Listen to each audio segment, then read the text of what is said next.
the Hinterkaifeck Murders. It all began with a farmer discovering footprints in the snow, leading from the woods all the way to his farm, but no sign of footprints leading back.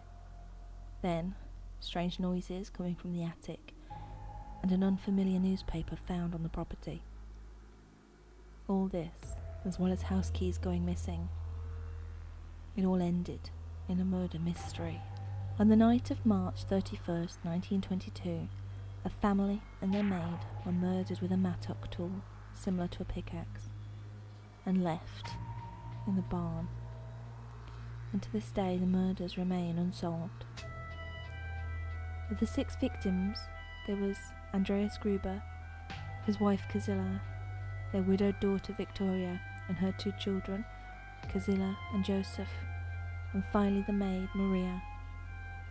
A few days before the murders, Andreas Gruber had told some of the local villagers that he had discovered the footprints in the snow leading from the forest to his farm, but there were none leading back.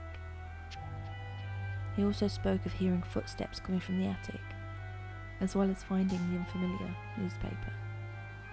The keys to the house went missing around the same time as their strange noises, but none of this was ever reported to the police. The previous maid, she'd left the farm 6 months prior to the attack, claiming the farm to be haunted and too scary to live. The new maid, Maria, had arrived the day of the attacks and was murdered merely hours later. No one knows for certain what happened that night, but it is assumed that the farmer and his wife were lured to the barn where they were brutally murdered, beaten to death. After they were lured, then their daughter and her daughter, one after the other. Evidence shows that the younger Kazilla survived her initial attack and lay there next to her dead family, dying.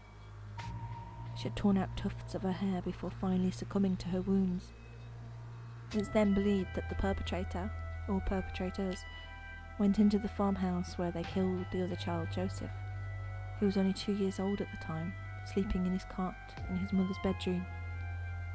After that, they killed Maria the maid, who was asleep in her bedchamber.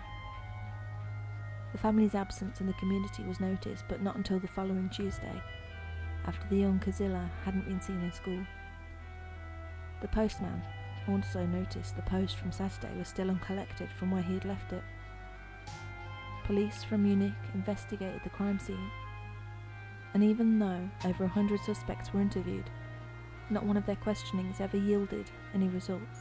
Police initially thought that the motive must be robbery, but they soon abandoned that theory when a large sum of money was found on the farm.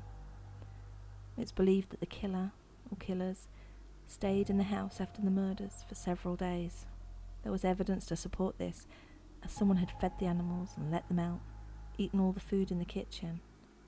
Villagers even saw the smoke coming from the chimney over the weekend. All this after they had murdered an entire family.